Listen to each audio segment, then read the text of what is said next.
Target ng Kamara na maipasa ang higit 6 na trilyong pisong panukalang national budget ngayong linggo. Pero bago yan, isa-isa munang binubusisi ng Kamara ang pondo ng mga ahensya ng pamahalaan. Kabilang sa sumalang sa budget hearing kahapon ay ang National Intelligence Coordinating Council. Si Isaiah Mirafuentes sa detalye. Matapos ang 2 linggong plenary debates ng Kamara, nakatakdang aprubahan sa ikatlo at huling pagbasa ang 6.352 trilyong piso na pondo para sa susunod na taon sa Miyerkules. Ayon kay House Speaker Martin Romualdez, ang maagang pag-aaproba ng Kongreso ay makatutulong upang magkaroon ng sapat na panahon ng Senado para suriin ang pambansang pondo sa susunod na taon.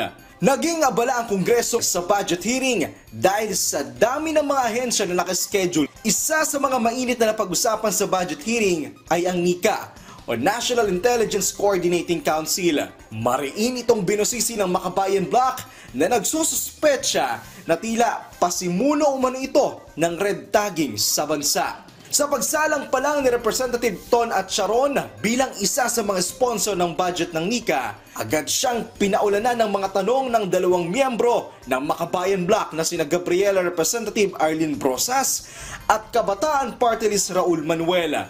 At kinwestiyon ni Brosas kung kasama ba sa kanilang tinutugunan ay ang paglaban sa red tagging, ang milyong pondo ng NTF-ELCAC. May mga sumbong mano kasi sa kanila na may mga estudyante pa rin na nare-red tagging. Iginiit naman ng NICA na nagagamit nila ng maayos ang kanilang pondo at kabilang sa pinagagamitan ng pondo nila ay ang operasyon sa West Philippine Sea.